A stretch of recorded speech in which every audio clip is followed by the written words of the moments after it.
Have you ever felt extremely busy, putting in a lot of effort, yet after many years of looking back, your life still seems almost unchanged?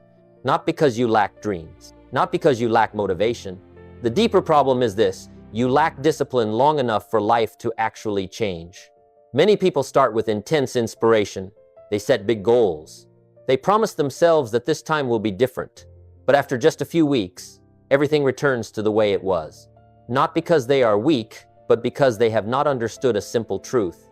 Success is not built by explosive moments, but by small actions repeated quietly over time. I was in that exact place. There were years when I worked non-stop, yet the results barely changed. I read books, listened to tapes, attended seminars, wrote down dozens of goals. But deep down, I knew I was missing one thing: the ability to do what needs to be done, even when I have no inspiration. Then I realized an image that completely changed the way I see life. A seed buried deep in the ground makes no sound. No one sees it. No one applauds it. But every day, in absolute silence, it keeps growing. And at a certain point, the result appears undeniable. Life works the same way. Discipline is the underground phase that no one sees. And most people quit simply because they want to be seen too soon. In today's video, I will share with you specific steps to build self-discipline, not empty advice, but practical, simple actions you can apply immediately in daily life. These steps help me move from living based on emotions to building steady progress day by day. If you have ever felt like you know a lot, but do very little, if you have ever been disappointed in yourself for not keeping promises to yourself, then this video is for you. And stay until the end, because step 6 is something I wish I had understood 10 years earlier, and it can completely change how you see discipline and your life itself. Step 1. Keep small promises to yourself. If there is one place where discipline truly begins, it is not with big goals. It begins with very small promises that you usually overlook. Most people think discipline is something heavy. They imagine waking up very early, harsh schedules, massive sacrifices. And because they think this way, they postpone building discipline until they feel more ready. But I learned something very different in my early years. Discipline does not begin by forcing yourself to do big things, but by keeping your word to yourself in small things. Let me ask you a very direct question. In the past 30 days, how many times have you promised yourself, tomorrow I will wake up earlier, this week I will start reading, tonight I will stop procrastinating, and then you didn't do it? The problem is not that you failed once. The problem is that each time this happens, you are quietly sending yourself a dangerous message. My words are not reliable. You see, confidence does not come from positive thinking. It comes from evidence. And the strongest evidence is this: what I say, I do. When you break promises to yourself, you do not just miss an action. You erode your own self-respect. I used to think I lacked motivation, but when I look back, I realized I didn't lack motivation, I lacked trust in myself. And that trust was not destroyed by big failures, but by hundreds of times I dismissed small commitments. Imagine your life as a foundation. Every promise you keep is a brick.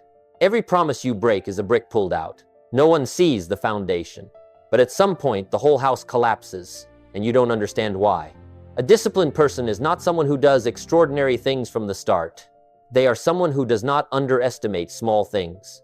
Instead of promising that you will change your entire life, promise yourself something very simple. 5 minutes of reading a day, 10 minutes thinking about your goals, completing one important task before 9 a.m., and most importantly, keep the promise. Not because the task is big or small, but because you are rebuilding the most important relationship in your life, the relationship with yourself. I made a big mistake early in my career. I set goals that were too big, too far away, too perfect, and every time I failed to reach them, I became disappointed in myself. Eventually, I stopped believing in any plan I made. Then I changed my approach. I started asking myself, what is the smallest thing I can do today that I am absolutely sure I will complete? Not the thing that makes me most proud, not the thing that impresses others, but the thing I am certain I will do.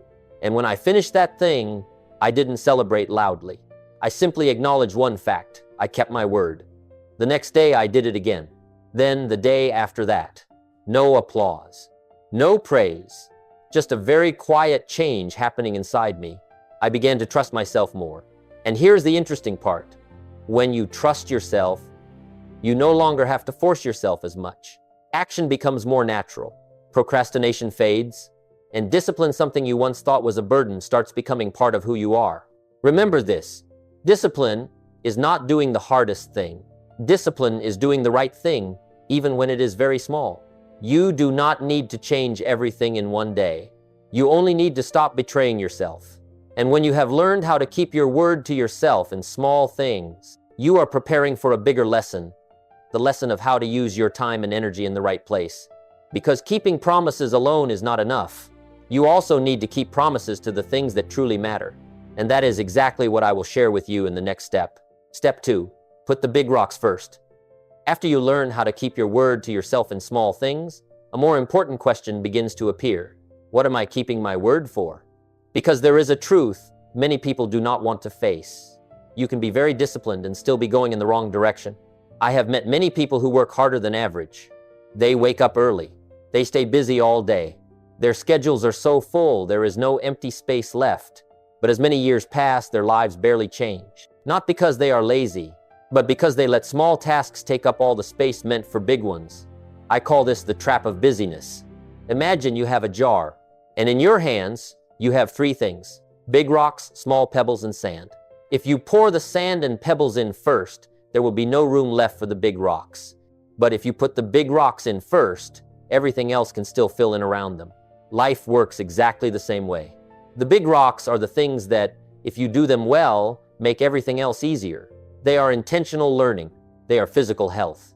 They are developing core skills. They are building the right relationships. So what are the sand and pebbles? Email, meetings, small tasks, things that make you feel like you are doing something but do not actually move you forward. I once made a very common mistake. Every morning, I started my day by reacting. Someone called, I answered. Something came up, I handled it. A request appeared, I responded. By the end of the day, I was exhausted. And I told myself, I worked hard today. But when I looked back after a few years, I had to admit something. I worked very hard on things that did not matter. Discipline without priorities is like a ship without a compass. It can move very fast, but it has no idea where it is going. So the next step in building self-discipline is not doing more, but choosing more carefully. Every day, ask yourself one simple but difficult question. If I could only complete one thing today, what would make my life better? Not the most urgent thing, not the thing that makes other people happiest, but the thing that creates long-term value. I learned this when I started planning before the day began. Not in the morning when everything is already rushing in, but the night before when my mind was still clear. I wrote down the 3 most important things for tomorrow. Just 3. And I made one promise to myself. Before I do anything else, I will complete at least one of these. That completely changed how I used my time. Because time does not betray you. It is simply loyal to the priorities you have chosen, whether consciously or not. You see, many people say they do not have time. But the truth is this: we always have time for what we consider important. If you consider social media important, you will have time for it.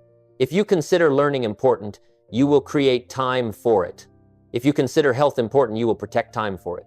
Discipline at this stage is not working yourself to exhaustion. Discipline is daring to say no to good things so you can say yes to the right things.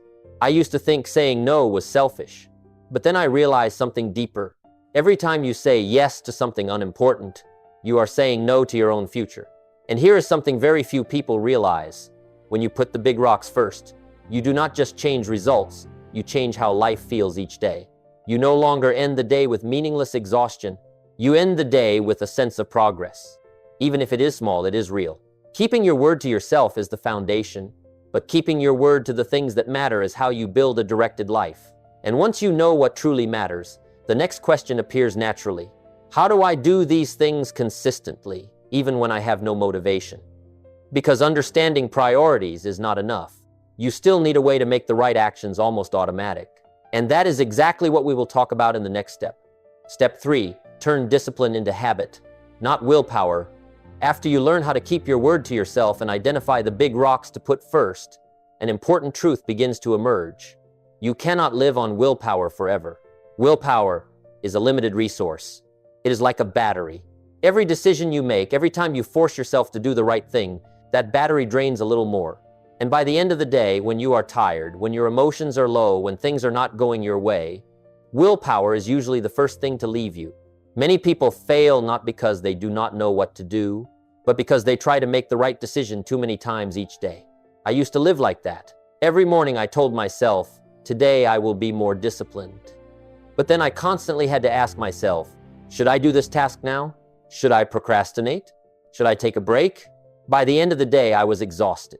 Not because the work was too heavy, but because I had spent too much energy choosing. Then I realized something very simple but profound. The most disciplined people are not the ones with the strongest willpower, but the ones who create the fewest decisions. They do not turn every day into an internal battle. They build habits and let habits work for them. Think of habits like paths in a forest. The first time you walk them, it is hard. The grass is tall, the path is narrow, you struggle with every step. But if you walk the same path every day, the grass goes down, the path widens, and eventually, you can walk it without thinking. Discipline works the same way. At first, waking up early is a battle. At first, sitting down to study is a battle. At first, focusing is a battle. But if you do the same thing, at the same time, in the same way, the battle slowly disappears. I began applying this very seriously. Instead of asking, do I feel inspired today? I asked, what time does this happen? No more debating. No more negotiating with emotions. Morning was for learning. Midday was for the most important work. Evening was for reflection and preparation for tomorrow. Not because I always wanted to do it, but because it was the schedule. You see, a schedule is a very subtle form of discipline. It does not force you. It simply quietly says, it's time. And when it is time, you act without thinking. I also learned that habits should not start too big. If you try to change too much at once, you will fail. Not because you are weak, but because you are placing too much weight on a young system. So I began stacking habits. I attached a new action to one that already existed. After brushing my teeth, I read a few pages. After breakfast, I wrote down the 3 important tasks of the day. Before going to bed, I reflected on one thing I did well. It did not take much time. It just had to be consistent. And the interesting thing is this. When habits begin to form, you no longer feel like you are trying. You are simply living a new way. I used to think discipline would take away my freedom, but the truth is the opposite. Habits freed me from chaos. I no longer had to think every day about what I should do. I was no longer driven by emotions. I no longer ended the day with regret for wasted time. Habits create stability, and stability creates progress. Remember this, you do not need a perfect life. You need a few right habits. Repeated long enough. Do not wait until you feel motivated. Do not wait until you feel ready. Decide in advance and let habits decide for you each day. When you do that, discipline is no longer a burden. It becomes a natural part of who you are. And once habits are formed, a new question appears.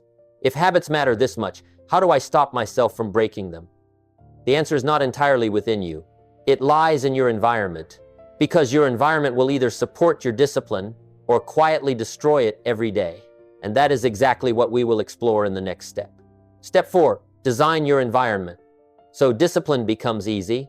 There is a mistake I see repeated again and again among people who are serious about personal growth. They believe that if they are strong enough, determined enough, have enough willpower, they can overcome every temptation.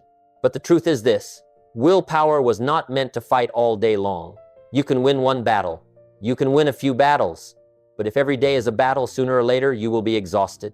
I learned this the hard way. There was a period when I was very proud of my ability to endure. I worked in an environment full of distractions. I kept bad habits right in front of me, and I told myself, I'll be stronger than these things. But then I realized something much more humble. A smart person is not someone who defeats temptation, but someone who does not put themselves in a position where they have to fight it. Sustainable discipline is not built with mental strength. It is built through environmental design. Take an honest look at your life. What is your environment encouraging? Does it encourage focus or distraction? Does it encourage learning or passive consumption? Does it encourage progress or procrastination? You do not live in a vacuum. Every day your environment is whispering to you. And most of those whispers do not support discipline. I used to think I lacked determination, but when I looked more closely, I realized I was doing the opposite. I put temptations right in front of myself, then blamed myself for not being strong enough to resist them. When I changed my environment, things began to change very quickly. I reorganized my workspace. Unrelated items were put away. Things that supported my goals were placed right in front of me. Not for decoration, but as reminders. I realized this. Environment is a silent but constant reminder. If you want to read more, put books where you can see them easily. If you want to think more deeply, create a quiet space. If you want to focus, remove the things that constantly demand your attention. You do not need to ask yourself every day whether you are disciplined enough. Let your environment answer that question for you. One of the biggest changes I ever made was reducing friction for good habits and increasing friction for bad habits. Good habits need to become easy. Bad habits need to become inconvenient. Not through big decisions, but through very small changes. I did not try to procrastinate less. I simply made procrastination a little harder, and I made taking the right action a little easier. When you do this every day, the results compound. I also realized that environment is not only physical space, it is also social environment. What are the people around you talking about? Do they talk about opportunities or complaints? Do they talk about the future or just repeat the past? You do not need to remove anyone from your life, but you do need to understand this. Repeated conversations shape the way you think. If you are in an environment where progress is considered normal, standing still will feel strange. But if you are in an environment where stagnation is accepted, you will need enormous willpower just to avoid moving backward. I was surprised to realize that simply changing a few regular interactions raised my level of discipline without requiring more effort. Not because I became better, but because I no longer had to fight against my old environment. There is one question I want you to ask yourself today.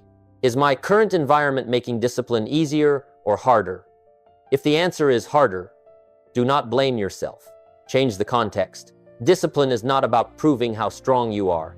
Discipline is about designing a life where the right choice is the easiest choice. And when the environment is on your side, when habits have a solid place, a more subtle challenge appears. It is the moment when you must choose between short-term pleasure and long-term reward. Not once, but every day. And the ability to pass that test is the clearest sign of a disciplined person. That is why the next step is not about circumstances, but about inner strength. And that is exactly what we will explore in the next step. Step 5, delay gratification. Accept discomfort. After you have designed an environment that supports discipline, many people think the battle is over. But in reality, this is when the most subtle challenge begins. Because no matter how good the environment is, no matter how well habits are built, you will still face the same choice repeated every day. Endure a little discomfort today, or endure a lot of regret in the future. This is not a dramatic, life-changing choice. It usually appears very quietly, in small moments that no one sees. When you know you should keep working, but your body wants rest. When you know you should keep learning, but your mind wants entertainment. When you know you should say no, but your emotions want comfort. Many people fail here, not because they lack knowledge, but because they are not prepared for temporary discomfort. I used to think disciplined people were those who did not feel discomfort, but the truth is the opposite. Disciplined people feel discomfort clearly. They just do not let it make decisions for them. Remember this, all progress requires a trade-off. No exceptions. If you choose comfort now, you are borrowing from your future, and the future always charges high interest. I learned this lesson by observing people who truly go far. They do not live in misery, they do not torture themselves, but they have one very clear ability. They know how to wait for the reward. When people ask, how do you maintain discipline? The answer is rarely, because I'm stronger. It is usually because I don't let short-term emotions decide long-term outcomes. I had to learn this through personal experience. There were evenings when I knew that studying one more hour would bring me closer to my goal, but a familiar voice would whisper, tomorrow is fine too, tomorrow, a word that sounds harmless. But that word stole many years from me. Then I changed the way I looked at it. Instead of asking, do I want to do this? I asked, which price am I willing to pay? Because no matter what you choose, you will pay a price. The only question is, do you pay now or later? Discipline taught me to accept a simple truth. Discomfort is not a sign that you are going the wrong way. Very often it is a sign that you are going the right way. Just like exercise. Muscles hurt not because they are weak, but because they are adapting to become stronger. Life works the same way. When you feel uncomfortable turning down short-term pleasure, that may be a sign that you are building a better version of yourself. I am not advising you to live in misery, but I am advising you to make peace with discomfort. Do not see it as an enemy, see it as a quiet guide. Each time you feel like quitting, pause for a moment and ask yourself, how long will this discomfort last? Most of the time, the answer is, not long. But if you quit, the consequences can last a very long time. There is a simple strategy I have used many times. When emotions tell me to stop, I do not say never. I say 10 more minutes. Not to trick myself, but to get past the initial barrier. Many times, just 10 more minutes creates momentum. And once momentum exists, everything becomes much easier. But more important than anything is how you interpret discomfort. If you see it as punishment, you will avoid it. If you see it as an investment, you will accept it. Discipline is not giving up pleasure. Discipline is postponing pleasure in exchange for greater freedom later. I used to believe freedom meant doing what I want, when I want. But I discovered a deeper definition. Freedom is the ability to do what needs to be done, even when you don't want to. And that ability opened doors I could never touch before. When you can delay gratification, you are not just controlling your actions. You are controlling the direction of your entire life. But eventually, you will realize this. Discomfort does not always come from circumstances. Very often, it comes from facing yourself, facing responsibility, facing choices, facing the truth that no one else will live this life for you. And that is when we must talk about a deeper step, a step very few people are truly ready to take. Because discipline, at its deepest level, is no longer about habits or environment. It is about absolute personal responsibility. And that is exactly what I will share with you in the next step. Step 6, take 100% responsibility for your life. There is a moment that every truly disciplined person must face, a moment that is not loud, not dramatic, but determines the entire direction of their life. It is the moment they stop blaming, not blaming circumstances, not blaming other people, not blaming the past, and not even blaming their own emotions. Because you can do everything right, build habits, design your environment, accept discomfort, but if you still keep the habit of blaming, your discipline will always be fragile. I used to think my circumstances were the main reason for the results I had. I thought I needed more opportunities, more luck, more supporters. But the more I thought about it, the more I realized a much more uncomfortable truth. My life reflects the choices I have accepted. Not everything that happens is something you created, but everything you become is your responsibility. That is the line mature people cross, and many people never want to cross it. Blame feels comfortable. It gives you a reason. It gives you a story to tell. It gives you the feeling that you are not responsible. But the price of that comfort is powerlessness. Because if the cause is outside you, then the solution is outside you too.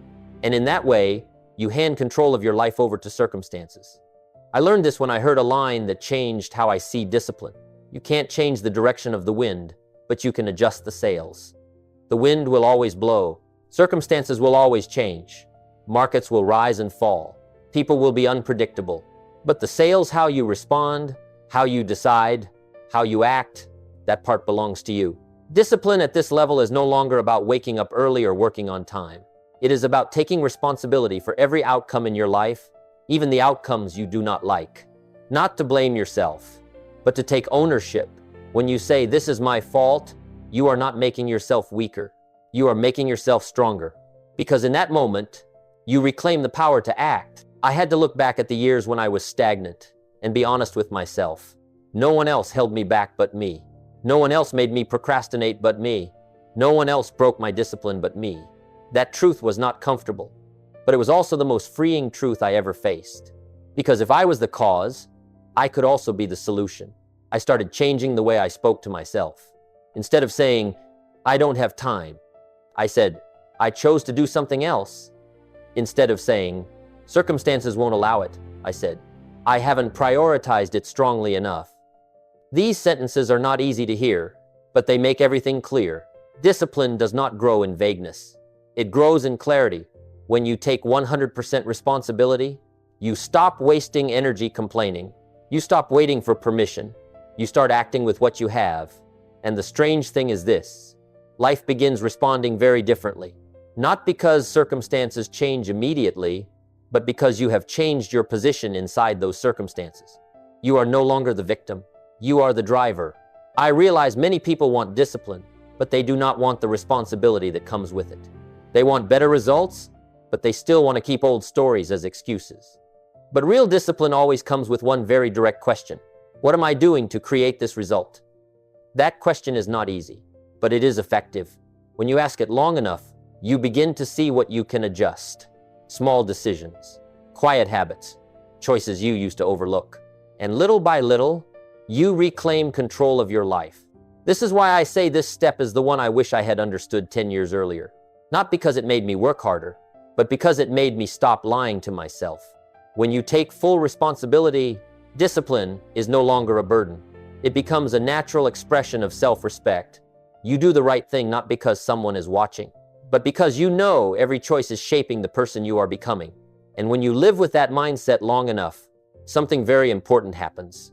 Discipline is no longer something you do, it becomes who you are. And that is the final step, the step where everything begins to crystallize into identity, and that identity will determine your destiny. And we will close this journey in the final step. Step 7, repeat long enough for discipline to become who you are. After everything we have discussed, keeping your word to yourself, setting the right priorities, building habits, designing your environment, accepting discomfort, and taking full responsibility, there is one final truth you need to understand clearly. Discipline does not change your life in a day. It changes the person you become over time. Many people quit at this stage, not because they see no results, but because results do not come fast enough to satisfy their expectations. They start right. They try sincerely, but after a few weeks, a few months, when the outside world has not changed noticeably, they ask themselves, am I going in the right direction?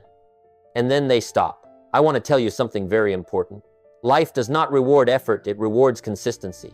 You are not paid for one disciplined week. You are paid for hundreds of weeks of repeating what is right, even when no one sees it. Discipline works like compound interest. At first, it is almost invisible. You do not feel a big difference. But if you are patient long enough, at some point, the results will grow in a way that surprises other people. And then they will ask you, how did you do that? They did not see the mornings when no one cheered you on. They did not see the days you worked with no inspiration. They only see the results, and they call it luck. But you know the truth. The truth is, you became a different person before your life changed. This is what many people do not understand about discipline. They think discipline is a tool to reach goals. But in reality, discipline is a process of shaping identity. Every time you do the right thing, you are not only moving closer to a goal, you are casting a vote for the person you want to become. No one sees that vote. No one grades it, but they add up. And at some point, you no longer have to try to be disciplined. You are simply living in alignment with who you are. I once asked a very successful person, what allows you to maintain discipline for so long? His answer was very short. Because I don't see discipline as something I do, I see it as who I am. That line stayed with me for a long time. When you still see discipline as a task, you will always feel the urge to escape it. But when you see discipline as part of your identity, it will feel strange to live without it. You do not ask, should I be disciplined today? Just as you do not ask, should I be myself today? And here is what I want you to remember. You do not need to be perfect. You only need to be consistent. There will be days you are tired. There will be days you do not do well. There will be days you make mistakes. But a disciplined person does not ask, did I fail? They ask, will I come back tomorrow? Because coming back is the real strength. When you repeat long enough, discipline begins doing something very quiet but very powerful. It simplifies your life. You are no longer dragged around by emotions. You no longer have to argue with yourself every day. You know what you do and why you do it. Life becomes clearer. Decisions become fewer. Energy is focused on what matters. And that clarity creates a very special feeling. Freedom. Not freedom from responsibility, but freedom from inner chaos. I used to think discipline would limit me, but when I lived with it long enough, I realized the opposite. Discipline is what opens the most options. Because when you are reliable with yourself, life begins to trust you. Opportunities come to people who can sustain action. Responsibility comes to people who can carry it. And results come to people who do not quit halfway. This is the final step, not because it is the end, but because it is the point where everything merges. Discipline is no longer in your schedule, no longer in your to-do list. It is in the way you think, choose, and act. You do not need to wait for a special day to start. You just need to decide that today will be the day you stop betraying the person you are building. And if you can do that day after day, week after week, year after year, your life will change in a way very few people have the patience to experience. And then, discipline is no longer the road you are on. It becomes the solid ground you are standing on. Before we close, I want you to pause for a moment and look back at the entire journey we just took, not to remember every step, but to feel the spirit behind them. Discipline is not a single action. It is a chain of small right choices, repeated long enough, not loud, not needing anyone's approval, but strong enough to shape the person you become. You and I both must face the same truth. Every day that passes, you are building a life whether you are aware of it or not. And discipline is how you decide to build intentionally, instead of letting life drift on autopilot. You do not need to be perfect. You do not need to do everything today. You only need to start with one small decision and respect yourself enough not to break it.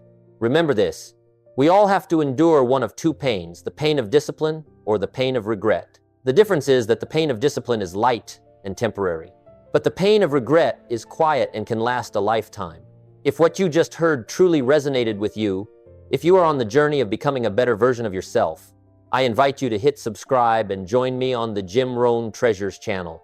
This is where we do not chase temporary inspiration, but build principles that stand the test of time. If this video gave you a new perspective, hit like to spread that value.